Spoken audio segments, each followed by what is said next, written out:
a sua natureza divina uniu-se à natureza humana. Ele é o Deus homem.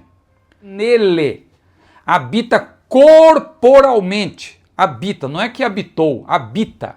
Ainda hoje, claro, porque as naturezas divina e humana de Jesus, elas não se confundem, mas elas são inseparáveis. Alguém até me apresentou uma questão essa semana, dizendo como que aconteceu, o que ocorreu então na morte de Jesus. Quando ele morreu, a deidade de Jesus se separou, ela se afastou? Não, nada disso. Quero saudar os irmãos com a gloriosa paz do Senhor. Eu sou o pastor Ciro Zibordi e estamos diante de mais uma lição desta importante série a respeito da Santíssima Trindade, que nós estamos estudando na Escola Bíblica Dominical, com a utilização das lições bíblicas adultos da CPAD. Hoje nós vamos estudar a lição de número 6, que será estudada presencialmente, se Deus quiser, no dia 8 de fevereiro de 2026. O título da lição é O Filho como Verbo de Deus. E o texto áureo está em João, capítulo 1, versículo 14, que é um versículo extraído da nossa leitura bíblica em classe, que contempla o capítulo 1 de João, versículos 1 a 5, e também o versículo 14. E o Verbo se fez carne e habitou entre nós, e vimos a sua glória, como a glória do unigênito do Pai, cheio de graça e de verdade. E a verdade prática diz-nos: Jesus Cristo, o Verbo eterno, é a revelação plena e visível de Deus ao mundo, manifestando graça, verdade e a glória do Deus, a glória do Pai, do Deus Pai, nesse caso. Muito bem, então nós vamos já introduzir o assunto. É uma lição um tanto quanto extensa. Eu vou tentar ser o mais objetivo possível, mas para aqueles que são membros, apoiadores do meu canal, claro, vocês já receberam de maneira antecipada esse estudo que eu vou apresentar em parte aqui na tela. O estudo que os membros já têm recebido é um estudo pormenorizado. Você vai ver que tem detalhes da história que eu não vou poder falar aqui, mas que você que tem o roteiro, claro, vai poder utilizar e se aprofundar no assunto. Muito bem, vamos então introduzindo a presente lição, essa lição de número 6, ela gira em torno do quê? Do prólogo do Evangelho de João. Esse evangelho singular, que também é suplementar, e autóptico. Autóptico porque ele não faz parte dos sinóticos. Os sinóticos são Mateus, Marcos e Lucas, porque eles têm uma semelhança muito grande entre eles, embora cada um deles, claro, tenha o seu enfoque, tenha a sua ênfase principal, mas eles são considerados semelhantes, sinóticos. Já o Evangelho de João é chamado autóptico, suplementar, singular, sui generis, porque ele tem uma abordagem diferenciada. Nós já tivemos um trimestre, aliás, estudando o Evangelho de João. Agora, nessa perícope, onde está o prólogo de João, o prólogo, você sabe que é aquela parte de um livro em que se antecipa o que vai ser tratado ao longo dele. É o prólogo. Não é propriamente uma introdução. O prólogo ele tem esse propósito de antecipar o que vai ser tratado ao longo do livro. Veja, por exemplo, Apocalipse.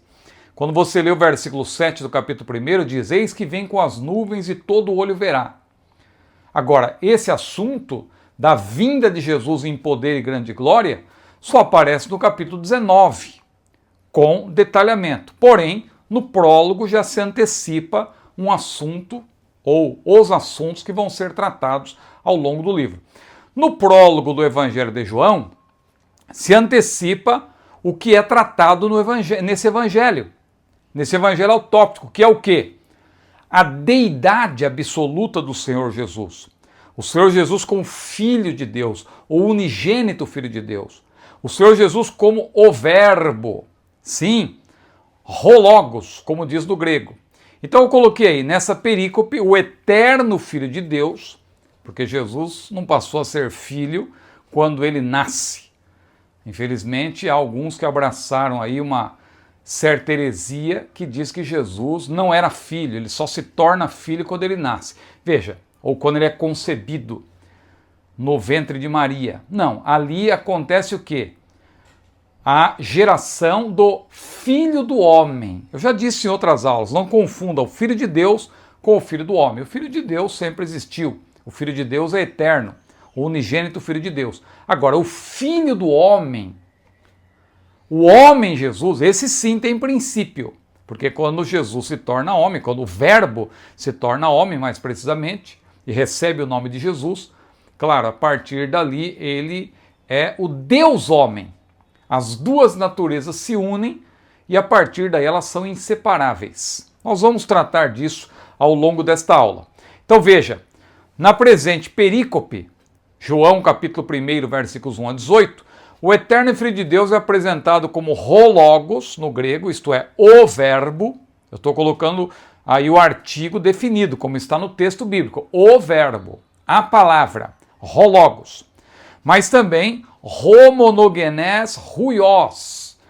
Essa expressão aparece no versículo 18, no último versículo desse prólogo. Jesus é homonogenes huios, ou seja, o unigênito Filho, o único Filho de Deus, o único do gênero. Ele é o único Filho de Deus de fato. Claro, nós somos filhos, já explicamos isso em outra aula, por adoção. Agora, Filho de Deus, que sempre esteve com ele, da mesma substância, sempre esteve com o Pai, da mesma substância, da mesma essência do Pai, como veremos, somente Jesus. Os anjos são filhos também por criação. Os seres humanos são criaturas de Deus, mas filho de Deus de fato, não é? Claro, o crente é filho de Deus por adoção. A Bíblia diz que, no prólogo, aliás, que estamos estudando, que Jesus, o Verbo, ele veio para o que era seu, mas os seus não o receberam. Mas a todos quantos o receberam, deu-lhes o poder de serem feitos filhos de Deus, a saber, os que creem no seu nome. Então, deu-lhes o poder, ou seja, isso é adoção, que Paulo explica lá em Filipenses, capítulo 4. Ou melhor, Gálatas 4, né? Gálatas 4, versículos 4 e 5.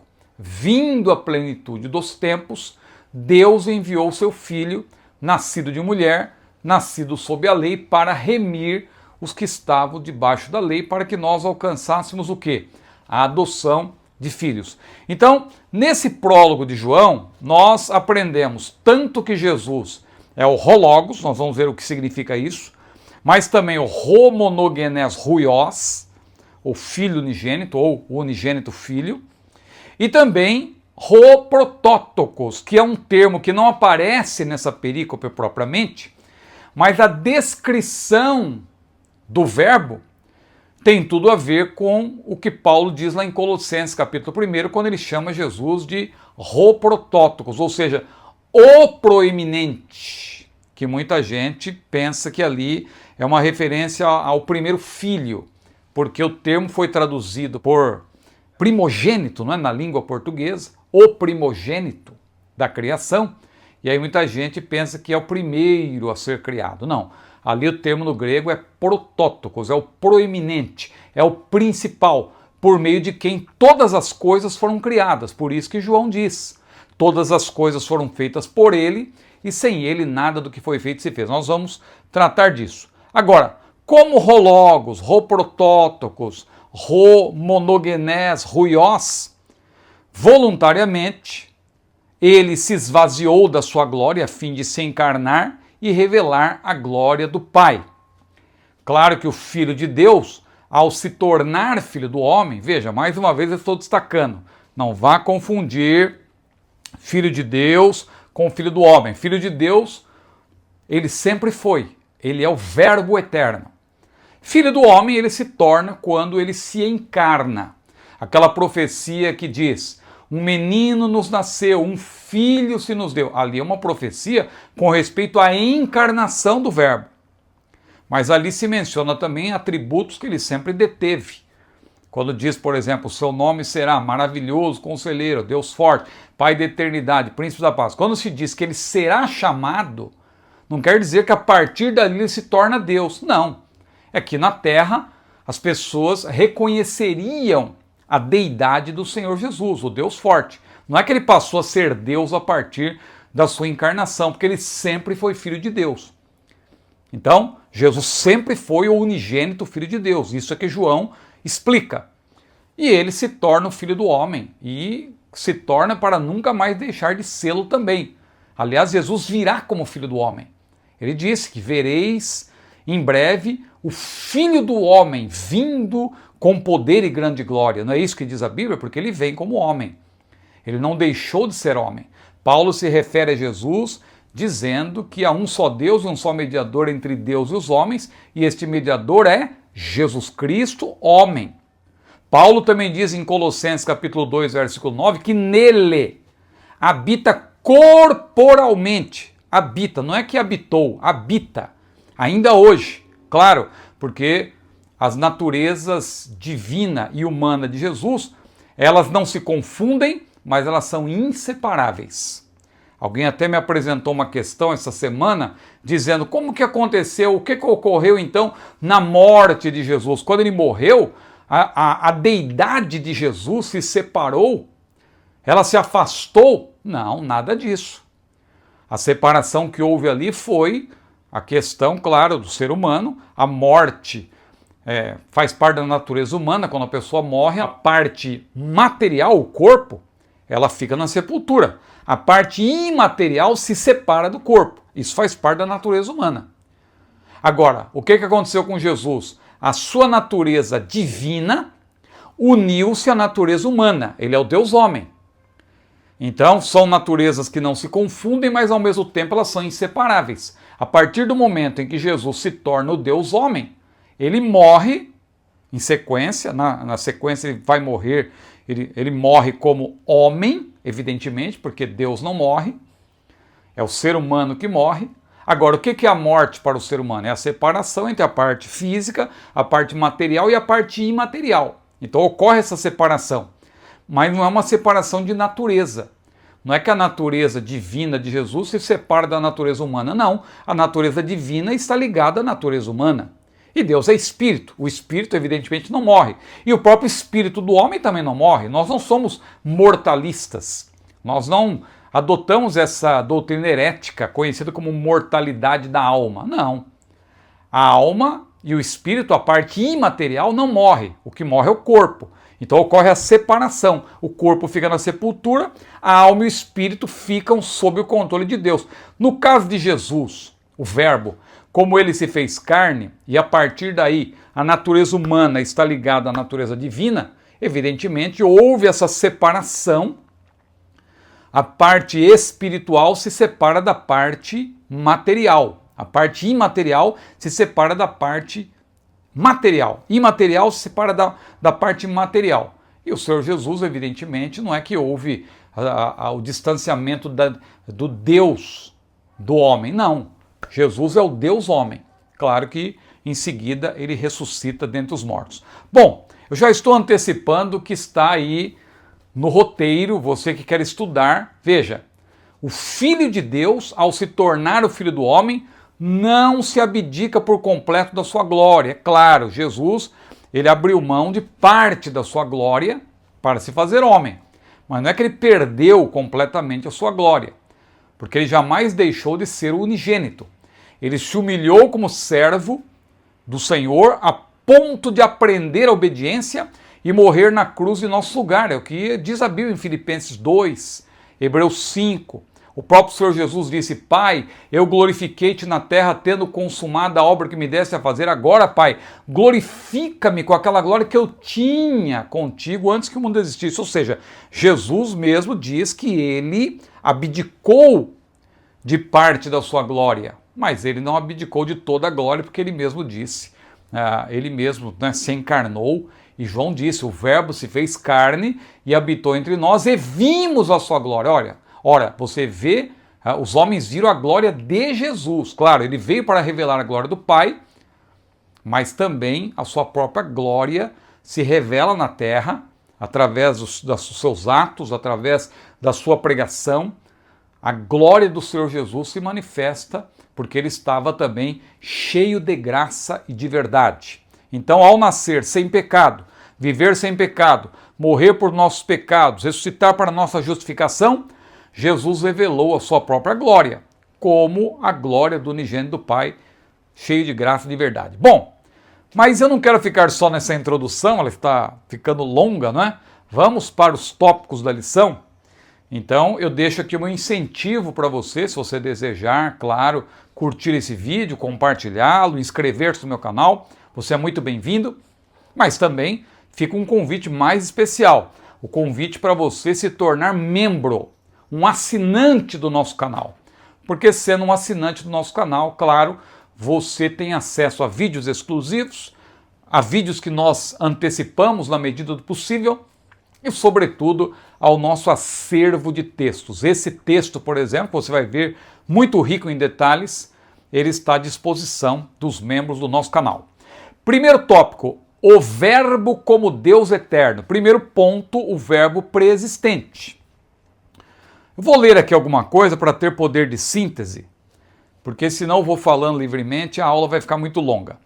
O termo grego logos significa palavra, significa razão, discurso, ordem. É um termo grego muito comum na literatura grega. Ele era empregado pelos filósofos com um sentido impessoal, representando uma lei cósmica, universal, por exemplo. É algo abstrato, impessoal. No pensamento grego, logos alude ao princípio da razão que governa a vida e torna possível o pensamento. Agora, observe isso. O uso de João, aqui nesse versículo, no princípio era o verbo estava com Deus, o verbo era Deus, está muito mais próximo dos conceitos judaicos. Embora ele, claro, escreva em grego, koiné, ele está falando de uma verdade que para os judeus era muito conhecida. Ali ele está falando dos conceitos judaicos da palavra como sabedoria divina. Deus usou para criar o mundo a palavra. A Bíblia diz, né, que as coisas que foram criadas pela palavra de Deus, pelo seu eterno poder. Hebreus 11:3 diz isso, não é? Pela fé entendemos que os mundos foram criados, ou seja, o universo foi criado pela palavra de Deus. Pela fé entendemos que os mundos foram criados pela palavra de Deus. De maneira que aquilo que se vê, não é? Não foi feito do que é aparente. Ou seja, é a palavra de Deus, o verbo ali, que tem o seu equivalente no grego, hologos. A palavra. Mas vamos ver que João, ele, na verdade, ele apresenta uma verdade muito mais profunda, porque o termo verbo ligado ao termo logos, né, ligado à palavra, é um termo impessoal. Agora, e Osborne até menciona isso. Agora vamos observar aqui um desdobramento que eu coloquei aí. Veja, o Filho de Deus como verbo eterno. Na Septuaginta, versão grega do Novo Testamento, logos é a tradução do hebraico dabar, que significa palavra. Como aparece, por exemplo, no Salmo 33, versículo 6. Pela palavra do Senhor foram feitos os céus e todo o exército deles pelo Espírito da sua boca. Inspirado pelo Espírito Santo, o apóstolo João afirma que hologos, o verbo, é tanto uma pessoa como Deus. Olha aí, eu coloquei até em grego, para você que é estudioso do grego. Então veja, enarche, muitos falam enarque, não é? Uma pronúncia mais próxima realmente do grego koiné seria enarche. Enarche em hologos, kai hologos em proston tel, kai theos em hologos. Então o verbo era aí, em é o verbo, não vai confundir com a preposição que também é em, mas aí é o verbo em.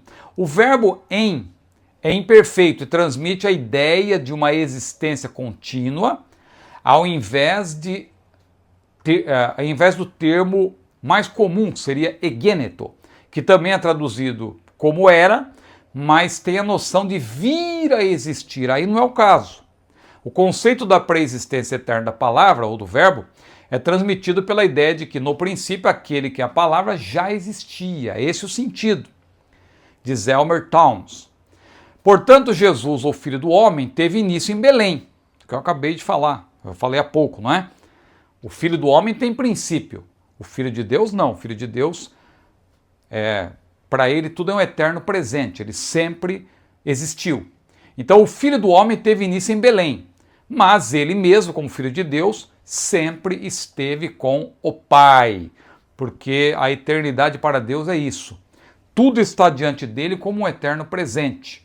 Pedro falou, 1000 anos para Deus é como um dia é como 1000 anos, ou seja, para Deus não há diferença, se é 1 milhão de anos, 1 ano, 10 anos, tudo está diante dele. Um dia, tudo está diante dele como um eterno presente. É isso que é a eternidade do ponto de vista de Deus. O Filho de Deus estava com o Pai no princípio. Aí tem que entender o que é esse no princípio, enarche no grego, não é? Esse arche, esse princípio no grego, não tem o mesmo sentido do princípio de Gênesis 1:1. É importante observar isso. Porque lá em Gênesis 1:1 diz, no princípio criou Deus os céus e a terra. No princípio. Aquele no princípio ali, eu até expliquei em outra aula, que é uma delimitação do tempo. Foi quando Deus criou o nosso tempo. Porque, claro, para fazer todas as coisas em cada dia, primeiro ele criou o tempo. Por isso diz, no princípio criou Deus as leis. Tudo isso ele criou. As estações. Tudo isso foi criado no princípio. Então, aquele no princípio de Gênesis é uma demarcação do nosso tempo. Agora, o no princípio de João, não. Você vai entender por que não. Mas só uma explicação, observe. Gênesis 1:1 se refere ao momento em que Elohim, o nome de Deus no plural, não é? Criou os céus e a terra. Afinal, para que a criação tivesse lugar, era necessário que o tempo existisse, uma vez que antes disso tudo era eternidade. Em João 1:1-18, a nossa perícope, o prólogo de João, se destaca a preexistência do Verbo, que estava com o Pai antes da criação do universo. Gênesis inicia com a criação do universo, a ponto em que o próprio tempo começou, enquanto João volta para além do tempo até a eternidade. A criação não é mencionada de maneira específica até o versículo 3. Então, os primeiros 2 versículos devem se referir a um período anterior.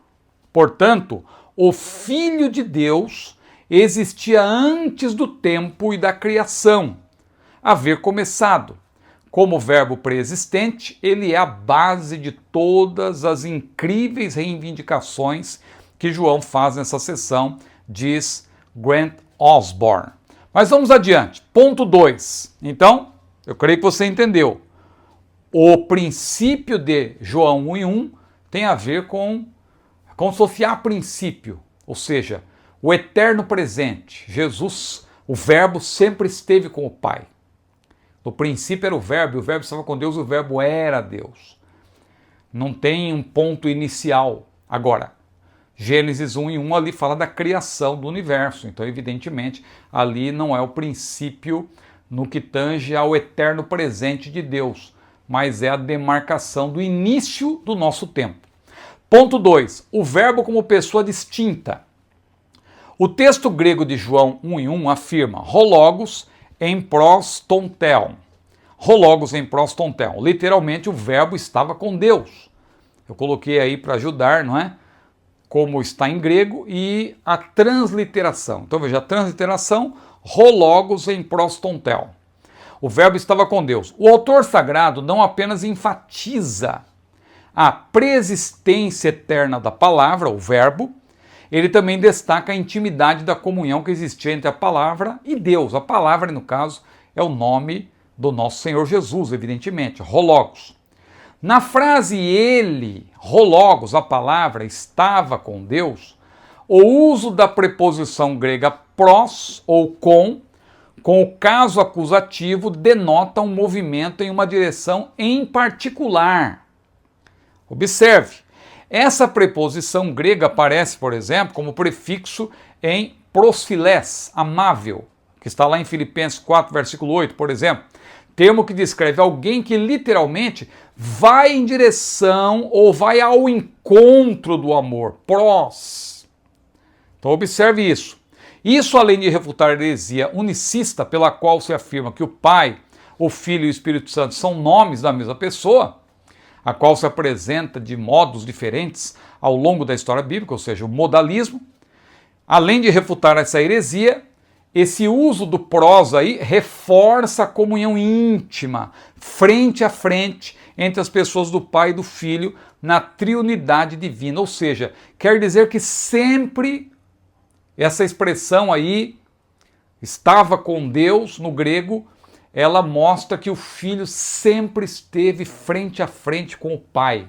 O Pai e o Filho. O Filho não se torna filho quando se encarna, como ensinam erroneamente aí os unicistas. Não, Jesus sempre foi o Filho de Deus. Sempre houve essa relação de pai e filho, na chamada pericorese, que nós explicamos em outra aula, ou em outras aulas, essa relação aí entre as pessoas da Trindade se interpenetrando, o Pai, o Filho, o Espírito Santo, com a mesma substância. São três pessoas, porque nós não confundimos as pessoas, mas é a mesma substância, porque nós não separamos a essência de Deus. Deus é um só. Isso tudo vai ficar claro ao longo desta aula, mas veja aí os versículos também que devem ser lidos. É importante você ler os textos bíblicos, Jesus dizendo, eu e o Pai somos um, e ele diz, quem vê a mim vê o Pai, porque ele falava justamente dessa relação que sempre existiu entre pai e filho, frente a frente. Ponto 3. O verbo é da mesma... E aqui o assunto começa a ficar mais aprofundado. Vão entrar questões históricas, e aí que eu recomendo fortemente, que você se torne membro do nosso canal. Porque o membro do canal vai ter acesso a esse material completo. E aqui eu não vou explicar todos os detalhes da história, porque não dá tempo. Mas veja aqui, só para você ter uma ideia. O verbo é da mesma essência do Pai.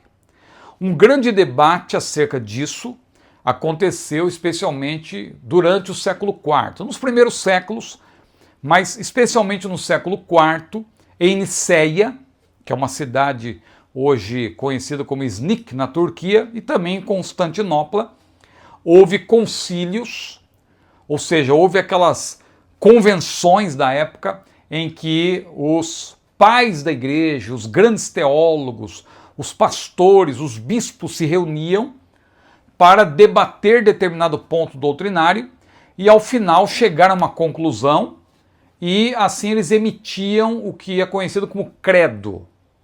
Credo. Então nós vamos aqui mencionar alguns credos que são conhecidos como credos universais ou credos ecumênicos, credos universais, ou seja, os cristãos autênticos subscrevem esse credo, porque isso faz parte da ortodoxia. Aqueles que não subscrevem esses credos são heterodoxos. Claro que, na verdade, os credos, um foi melhorando o texto do outro, Foi havendo um refinamento. Claro que em alguns credos você vai encontrar algo que não retrata tanto assim a realidade bíblica. Mas no caso aqui da doutrina da Trindade, tem credos importantíssimos, todos eles são importantes, mas, claro, vai ter um em particular que reflete de maneira mais completa aquilo que está na Bíblia, porque, claro, a pedra de toque é a Bíblia. A nossa fonte primária de autoridade não são os credos, mas a Bíblia. Agora, os credos, claro, assim como também as confissões, as declarações de fé, o objetivo é, veja, por exemplo, a Assembleia de Deus tem a sua declaração de fé. E o que diz ela? Cremos, declaramos e ensinamos. Ou seja, como você vai declarar algo que você não crê? Você tem que crer primeiro. Aí você declara e depois você ensina. Como você vai ensinar algo que você não declara? Então, por isso que nós sempre mencionamos que é importante o crente conhecer a declaração de fé da sua denominação, que é algo pelo qual se defende o que está na Bíblia. Não é que a declaração de fé está acima da Bíblia. Não, pelo contrário. Essa declaração de fé resulta de muitos debates entre aqueles que militam na área da doutrina, até se chegar a um ponto em que diz, olha, essa é a nossa posição. Agora, como a pessoa diz, não, a pessoa cai de paraquedas, vamos dizer assim, e diz, não, eu não creio, eu não acredito, eu sou unicista, eu sou assembleiano, mas eu sou unicista. Bom, primeiro que você não é nem cristão, né? Infelizmente, quem é unicista está negando uma doutrina fundamental, que quem não defende a Trindade não poderia ser chamado sequer de cristão ortodoxo. É um cristão heterodoxo, para não chamar de herege, porque é uma palavra pesada. Mas a heterodoxia, infelizmente, é uma outra maneira, uma maneira mais polida de falar heresia. Então fica aí, né, como se diz na linguagem popular, fica a dica. O verbo é da mesma essência do Pai. Bom, um grande debate então aconteceu acerca disso no século IV, especialmente em Niceia e Constantinopla. Um presbítero herege, esse nós chamamos com todas as letras, né, chamado Ário, lá em Alexandria, ele dizia que Jesus foi o primeiro a ser criado, Jesus não é da mesma essência do Pai, ele foi criado, ele é o primogênito da criação, e torcendo o texto bíblico, evidentemente, porque primogênito ali é protótocos, é o principal, é o proeminente. Para Ário, o Filho de Deus não era da mesma essência com o Pai, tendo apenas uma natureza semelhante. E aqui entra uma questão bem complexa, porque se a gente até não tiver cuidado, a gente erra o termo, né? Acontece. Porque são dois termos muito parecidos. Homoiousios e homoousios no grego. Homoiousios no grego quer dizer semelhante. E homoousios no grego, sem o i, né? Sem iota no grego, né? Homoousios significa idêntico, igual. E o que Ário defendia? Que Jesus era homoiousios, ou seja, ele era semelhante a Deus, mas ele não era Deus propriamente como o Pai. Heresia, defendida hoje pelas testemunhas de Jeová. Aí você vai entender o porquê que num determinado credo, que nós vamos citar daqui a pouco, essa palavra homoousios é destacada, porque significa idêntica. Ário também ensinava que o Espírito Santo fora criado pelo Filho e assim por diante. Aí começaram a acontecer os debates. E é aqui que eu não vou detalhar, mas fica a dica para você se tornar membro, né, e poder se aprofundar. Porque aqui eu coloco, olha, como a relação entre pai e filho aparece nos principais credos. Aí eu vou contar rapidamente a história dos credos, apostólico, niceno constantinopolitano, calcedônio e atanasiano. O que importa mais aqui para nós, na minha explicação, é o atanasiano. Mas você que tem o roteiro, você vai ver que há uma progressão. Os credos eles vão, olha quantos detalhes que eu coloquei para você se aprofundar, mas nós vamos direto aqui para o credo atanasiano. Veja, Atanásio foi um grande defensor da Trindade e opositor da teoria herética de Ário. Então ele foi o principal opositor de Ário, que negava a divindade plena de Jesus. O credo atanasiano expressa seu pensamento e tudo que ele, Atanásio, defendeu durante toda a sua vida. Mas parece que o texto não é de sua autoria. Bom, é porque, na verdade, ele fez a defesa. Porém, os que escreveram, ao que parece, foram outros. É como o caso, por exemplo, de Sócrates, né? O filósofo Sócrates. Existe a apologia, ou apologia de Sócrates. Né? No grego é apologia, por isso que eu falei apologia. Então, a apologia de Sócrates, a defesa de Sócrates, quando ele ali, no Areópago, ele se defendeu perante seus acusadores. Mas quem escreveu esse livro não foi o Sócrates, foi Platão. Aliás, Sócrates era inimigo da escrita, ele não gostava da escrita. Ele achava que era um recurso tecnológico que ia prejudicar, não é? O pensamento, os gregos decoravam muitas coisas, a memória era muito utilizada. Você vê um paralelo disso hoje na questão do smartphone.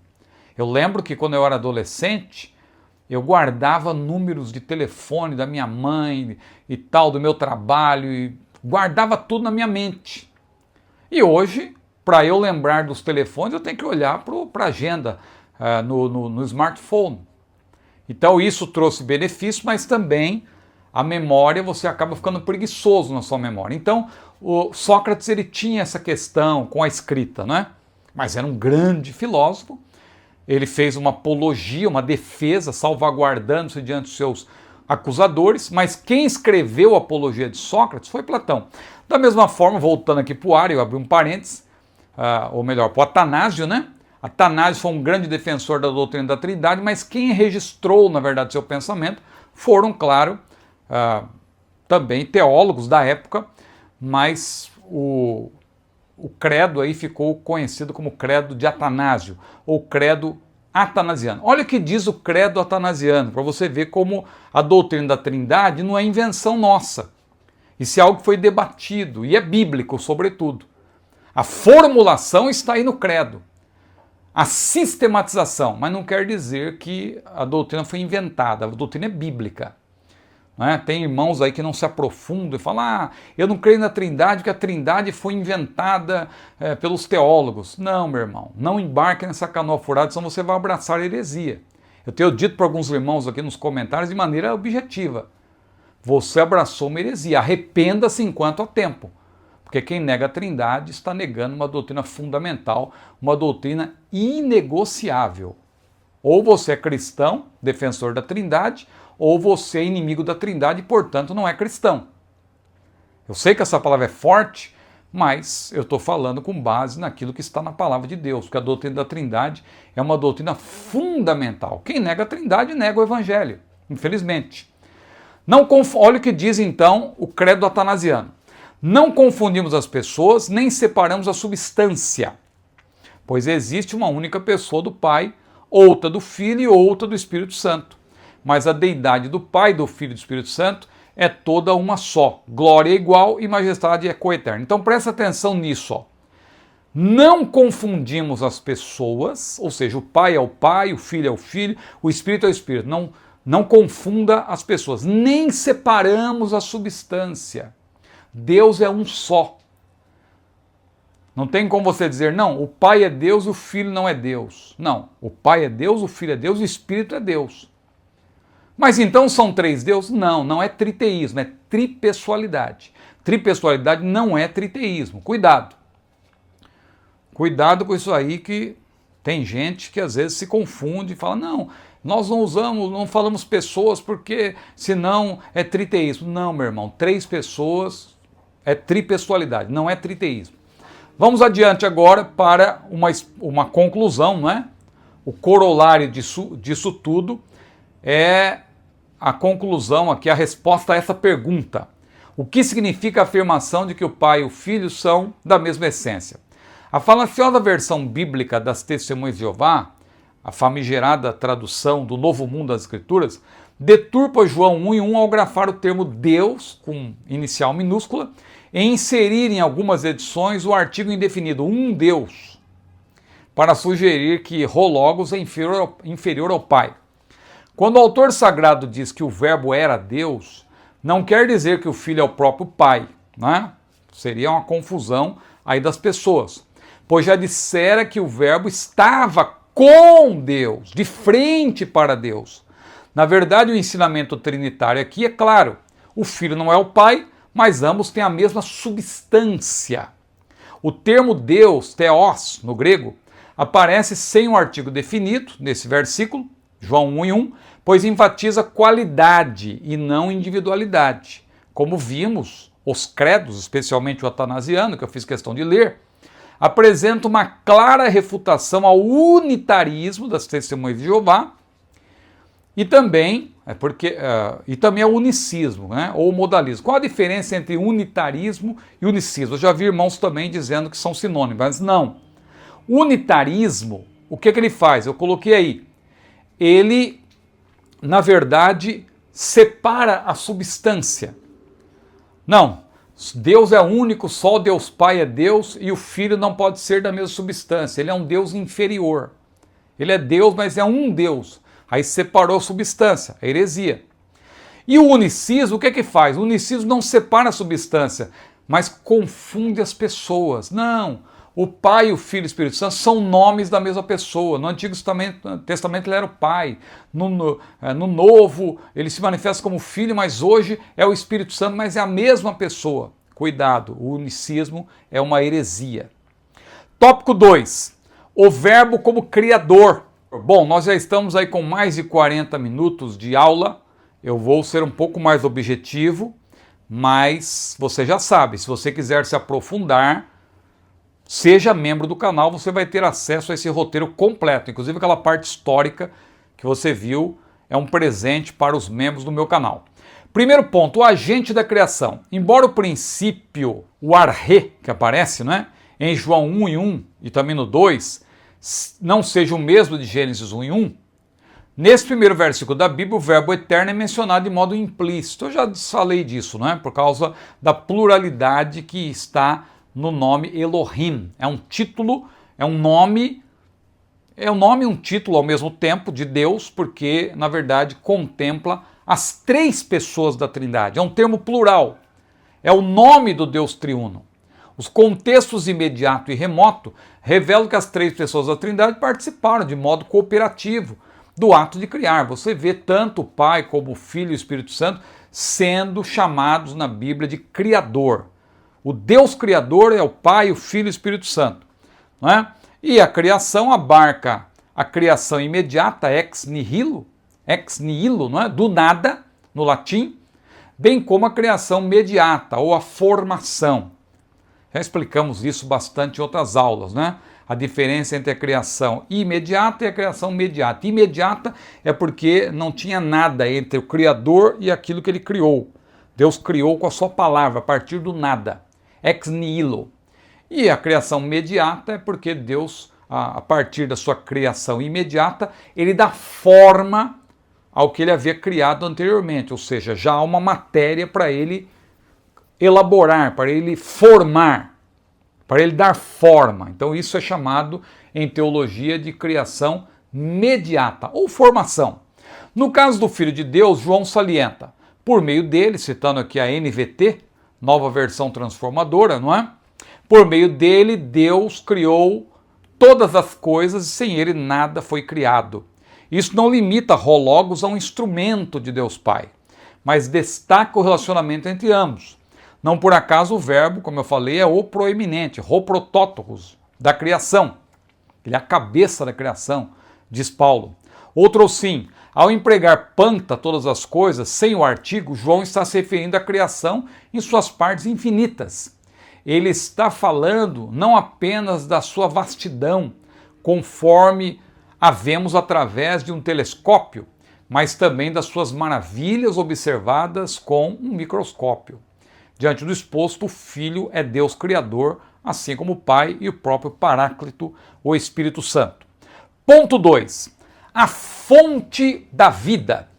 Alguns teólogos liberais, a partir da pressuposição de que a frase "nele estava a vida" inicia um novo pensamento, em vez de ser a conclusão do pensamento anterior, sem ele nada do que foi feito se fez, afirmam que o verbo não tinha vida em si mesmo, veja, mas que mediante o verbo a vida se manifestou. Literalmente, o que foi feito nele era a vida. Na verdade, o Deus homem, sendo, olha como a Bíblia é clara, sendo em forma de Deus, não teve por usurpação ser igual a Deus. Ele já era Deus. Já era Deus. Ele não apenas veio para comunicar a vida de Deus, ele tinha essa própria vida, porque ele estava em união com o Pai, frente a frente, ele estava com Deus. Por isso, ao andar na terra, afirmou: o Pai deu também ao Filho ter a vida em si mesmo. Aí é Jesus, claro, na sua humilhação, ele dá toda a glória para o Pai, mas não quer dizer que ele não tinha vida em si mesmo para dar. Embora tenha se encarnado para glorificar o Pai, o Filho é Deus autossuficiente. Aquele que é a palavra, ou o verbo, não é? Possuía a vida, e a sua vida trouxe luz a todos. Citando mais uma vez a NVT. Ele não é apenas um representante ou alguém que tão somente compartilha a vida do Pai. Não. O Filho de Deus preexistente já tinha a mesma vida eterna e imutável de Deus. Ele estava frente a frente com o Pai. Pai, glorifica-me com aquela glória que eu tinha contigo antes que o mundo existisse. João 17, versículo 5. Olha esses textos de João aí, todos eles são muito claros. O verbo que se tornou ser humano, carne e osso e habitou entre nós, como diz a NVT, a fim de partilhar a vida com todos os que creem nele e o aceitassem, não apenas tem a vida, ele é a vida. Por isso que Jesus disse, eu sou o caminho, a verdade e a vida. Eu sou o caminho e a verdade e a vida. Ninguém vem ao Pai senão por mim. Ponto 3, a luz dos olhos. Olha como aí também tem uma pormenorização. Você que é membro do canal, você vai ver que tem uma pormenorização. Eu falo de João Batista, e aliás, falando em João Batista, falando em Jesus, eu recomendo mais uma vez a nossa série Pregadores da Bíblia. Você sabe que são 7 livros, e o livro que abre essa série é o livro de João Batista. E o livro conclusivo dessa série, que eu tenho sempre mencionado, vou mencionar mais uma vez, porque é um livro que exigiu aí bastante trabalho da minha parte, e eu estou ainda divulgando bastante esse livro para que você possa adquirir no site da CPAD, Jesus, o Pregador do Apocalipse. Modéstia à parte, é o livro mais completo aí com respeito à mensagem de Jesus, com ênfase para a escatologia. Então veja, João Batista não é a luz. João deixa claro isso, porque nos primeiros séculos havia esse entendimento errôneo, alguns acreditavam que João Batista era a luz, mas aí foi claro, João foi muito claro ao dizer que João não era a luz. Veja, a vida era a luz dos homens, e a luz resplandece nas trevas, e as trevas não o conheceram. E aí, o que ele faz? Observe aqui, ó, o que João, o apóstolo, ele destaca que assim como Jesus é a vida, também é a luz. Ou seja, ele tem luz própria, pois é da mesma essência do Pai.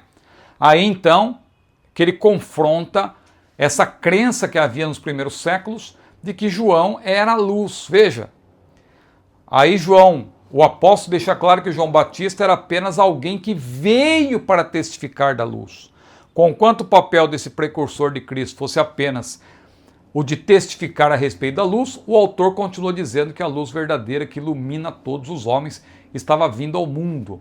A luz estava no mundo, na pessoa de Jesus Cristo, durante o ministério de João Batista, ainda que João, de início, estivesse inconsciente disso, diz Michaels. Então, vamos aqui a uma rápida menção, né, dessa metáfora da luz atrelada à vida do Verbo eterno. A luz aqui, phos, no grego, resplandece. Veja, o termo é phaino, é um verbo. Aí o verbo está da seguinte forma, phainei, que é um presente linear do indicativo ativo, o que simboliza não apenas um ponto na linha do tempo, mas também que a luz continua a brilhar desde o começo até agora. Tudo isso para reforçar a preexistência do verbo, o verbo eterno, o verbo que sempre existiu. Mesmo hoje, Cristo é a luz que, chegando ao mundo, ilumina todos os homens. Em segundo lugar, a luz surge em contraste com as trevas, presentes em toda parte. João chama de trevas a esfera natural daqueles que odeiam o que é bom e as contrasta com Jesus, a luz do mundo, diz Elmer Towns. Para romper com as trevas, Deus enviou João Batista, o qual se tornou testemunha da luz que viria sobre o mundo. Ou seja, ele é o precursor de Cristo. Sabemos que o oposto da luz são as trevas. E quando Jesus se fez carne, quando o Verbo se fez carne e habitou entre nós, a sua luz tornou conhecido o Deus Todo-Poderoso, diz também o nosso teólogo, não é? Elienay Cabral. Vamos adiante agora para o terceiro e último tópico, o verbo como revelação do Pai. Então veja que o primeiro tópico é aquele mais profundo, eu dediquei mais tempo a ele. O segundo tópico nós passamos assim de uma maneira um pouco mais objetiva, e agora o terceiro tópico é a conclusão. O verbo como revelação do Pai. Outro dia um irmão me perguntou por que nos meus roteiros não tem conclusão. É porque, além de eu ler a conclusão da própria lição bíblica, eu sempre termino dessa maneira, eu sempre vejo o terceiro tópico como um terceiro tópico conclusivo. É como se fosse a conclusão do assunto. O verbo como revelação do Pai. Então veja, a encarnação do verbo, Claro que aqui nessa lição em particular é uma exposição de João capítulo 1, versículos 1 a 18. Claro, não uma exposição meticulosa, mas nós procuramos obedecer aí a sequência. Então agora nós vamos fazer uma abordagem objetiva dos versículos 14 a 18. Falamos até agora dos versículos 1 até o 13. Agora 14 a 18. Então o primeiro ponto é a encarnação do Verbo. Um dos grandes mistérios da cristologia é resumido em um único versículo. Veja, e o Verbo se fez carne e habitou entre nós, e vimos a sua glória, como a glória do unigênito do Pai, cheio de graça e de verdade. Veja que declaração profunda. Ninguém finito poderia entrar no reino de Deus. Veja, será que alguém finito poderia dizer, olha Deus, eu vou morrer pela humanidade, eu vou dar a minha vida? Não, ninguém finito, pecador, poderia cumprir esse papel. Então foi preciso que o próprio Deus Filho entrasse no reino da humanidade para prover a redenção. Então veja, o Verbo se fez carne. Aqui está o fundamento da doutrina da chamada união hipostática, que eu expliquei no início desta aula. Jesus é o Deus homem, plenamente Deus, plenamente homem. Olha quantos textos que mostram isso. Fazer-se carne aqui, hologos, sarx e geneto, no grego, é mais do que simplesmente ganhar um corpo físico, embora isso seja indiscutivelmente parte da encarnação. Cristo também assumiu a natureza do homem, identificando-se assim completamente com a humanidade, tendo um corpo humano, uma alma humana e um espírito humano. Claro, nesse processo, Jesus não adquiriu uma natureza pecaminosa, já que não era parte da essência humana originalmente. Então veja, as naturezas divina e humana do Senhor não se confundem, nem se separam. Por isso que é uma união hipostática, uma união das duas naturezas, que não se confundem, mas também não se separam. Quando Jesus morreu, e isso é uma questão difícil para muita gente, quando ele provou a morte por todos os homens, houve uma separação, mas não das naturezas. Houve uma separação das partes, material, o corpo, e imaterial, espírito mais alma, já que essa separação, claro, está ligada à natureza humana. Se Jesus se fez homem plenamente, claro, o homem morre. E Jesus, como homem, morreu, não como Deus, porque Deus, evidentemente, é imortal. A própria Bíblia diz isso. Entretanto, a união hipostática permaneceu. O Verbo sempre será o Deus homem, ele é homem. Jesus é um mistério. Paulo chama isso do mistério da piedade. Primeira a Timóteo, capítulo 3, versículo 16. Mistério da piedade. Muita gente não entende isso. Eu também não tenho como explicar em palavras humanas, mas eu aceito pela fé. A união hipostática. Jesus é Deus, Jesus é homem, é o Deus homem. E ao morrer, claro, a sua natureza humana foi afetada no sentido de que o corpo ele ficou na sepultura, o espírito e a alma se separaram do corpo, e o espírito e a alma, já que Jesus se fez Deus homem, não é? Ele nunca deixou de ser Deus e se fez homem, claro, a natureza humana foi afetada pela morte, o espírito e a alma se separaram do corpo, e junto a esse espírito e alma está, evidentemente, a parte divina do Senhor Jesus, que são inseparáveis. Claro, ele ressuscita depois, evidentemente, e hoje ele é homem e nele habita, claro, corporalmente a plenitude da divindade. Vamos adiante. O Verbo habitou entre nós, o Deus Criador se tornou criatura e fez morada entre nós. Então, esquenosen em remim. E por aí vai. Meus irmãos, o assunto aqui é bem aprofundado, né? Mas que fique claro para nós então que o Verbo se fez carne e as duas naturezas não se separam. Ponto 2, a plenitude da graça e da verdade. João aparentemente faz uma alusão aqui a Êxodo, capítulos 33 e 34, e aqui tem uma explicação disso, mas só para nós então definirmos aqui rapidamente graça e verdade, reflete os dois principais termos hebraicos usados para tratar sobre Deus no Antigo Testamento. Então, benignidade graciosa e fidelidade genuína à aliança. A palavra encarna o amor gracioso de Deus e sua fidelidade absoluta, diz Osborne. Além de revelar a sua própria glória, doxa, como unigênito do Pai, o Deus homem revela sobretudo a glória do próprio Deus Pai. A glória do Verbo encarnado, evidentemente, não é a sua glória em toda a sua plenitude, já que como o onipotente, Pantocrator, limitou-a ao encarnar-se. Seu propósito era dar toda a glória ao Pai, apresentando a todos o seu amor pela humanidade a ponto de enviar o seu unigênito. E o terceiro e último ponto aqui tem um detalhe que é importante observar. Outro dia até me perguntaram, irmão Ciro, nós nunca veremos a Deus, porque a Bíblia diz que ninguém vê a Deus e fica vivo. E eu disse para aquele irmão que me perguntou, não, nós vamos ver a Deus. Mas quando? Quando nós formos glorificados. Agora, veja, o revelador do Deus invisível, esse ponto é importante, porque o prólogo do quarto evangelho se conclui com as seguintes palavras: Deus nunca foi visto por alguém, o Filho unigênito que está no seio do Pai, esse o revelou. Então veja, Jesus é claro, ele era Deus, né? Sempre foi, e foi visto por homens. Claro, ele se fez homem, então ele não se revelou em toda a sua plenitude de glória. Mas ele veio para revelar a glória do Pai. Então Jesus era Deus e foi visto por humanos, mas somente depois de se esvaziar da sua glória, que era sua por direito, diz Elmer Towns. João deve ter em mente, de novo, Êxodo 33, 18 a 23, pois menciona Moisés no versículo anterior, não é? A graça e a verdade vieram por Jesus Cristo. A lei foi dada a Moisés, mas a graça e a verdade vieram por Jesus Cristo, diz João. E aí então ele cita esse versículo conclusivo. Esse profeta, Moisés, pediu para ver a glória de Deus e ficou em uma fenda de rocha, cobrindo seu rosto enquanto ele passava, para que não morresse. A frase Deus nunca foi visto não denota que ele nunca foi visto de fato, porque Deus foi visto, não é? Não em toda a sua glória, mas você vê que Deus se revela. O próprio Isaías, no ano que morreu o rei Uzias, disse ele: eu vi o Senhor. Jesus também veio revelar a glória do Pai. João também viu Jesus, claro, não suportou ficar de pé, caiu como morto, mas viu ali de relance Jesus em glória.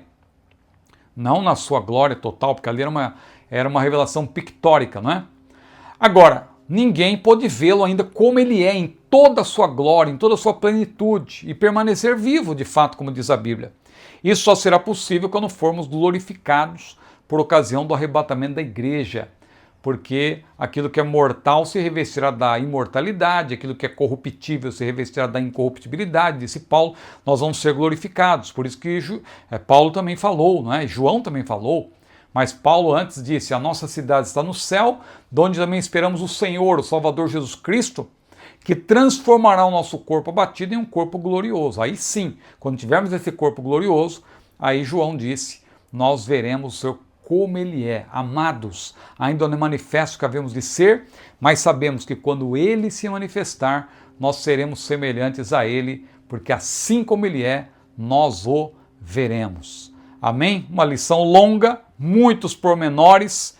Eu aqui pulei muita coisa importante, porque realmente não dá tempo.